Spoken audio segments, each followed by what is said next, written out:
12-year-old boy has succumbed to injuries he received after Israeli forces opened fire last week.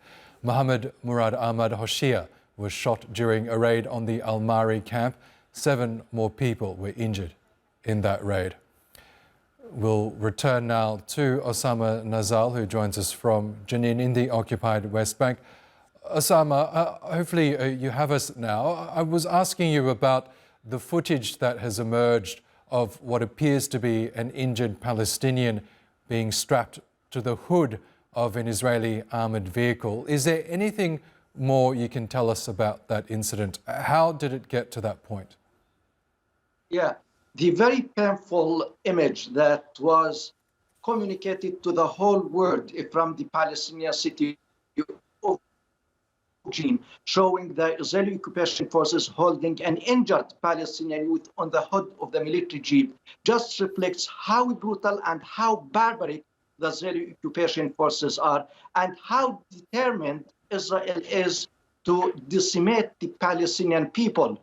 This has a message really to all the Palestinians that if you protest against the Israeli occupation, then your fate is going to be like this Palestinian young man, either killed or injured and put on the hood of the jeep instead of having access to the hospital for medical treatment. And this is just a simple example of the Palestinians' catastrophic situation that they are going through every day and every minute. We are talking about massacres and pogroms in Gaza right now, and we are talking about ongoing incursions and raids into the Palestinian cities in the West Bank, injuring and detaining Palestinian youth. Really, this was not the only young man who went through this experience today in Jenin, but there was a second young man who went through the same experience, but unfortunately, it was not possible for any citizen there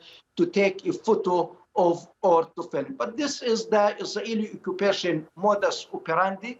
It is encouraged by the Israeli Prime Minister Benjamin Netanyahu and the members of the Israeli government, as the Israeli occupation soldiers have green light to injure, to kill, to abduct, to do whatever they want against the Palestinians.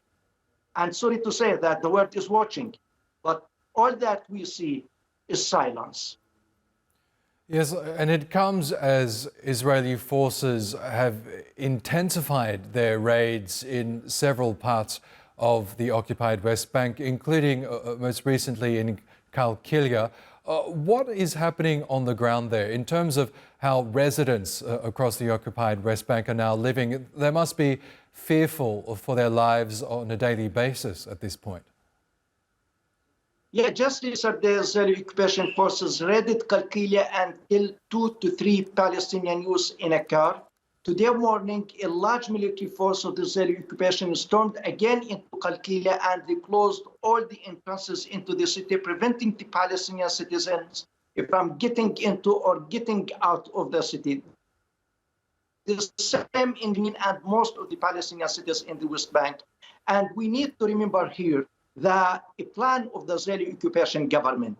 They want to finish off Gaza and move to the West Bank because their scheme is to see no Palestinian now in the occupied Palestinian territories. And we heard yesterday to Smotrich, the Israeli Minister of Finance, and his plan to transfer the powers from the Israeli military establishment regarding Israeli settlements to the Israeli civil administration, which means that they are starting to actually annex the West Bank to Israel and turning the West Bank into an apartheid where it would be impossible for the Palestinian people to have a normal life. Today we have apartheid Israel.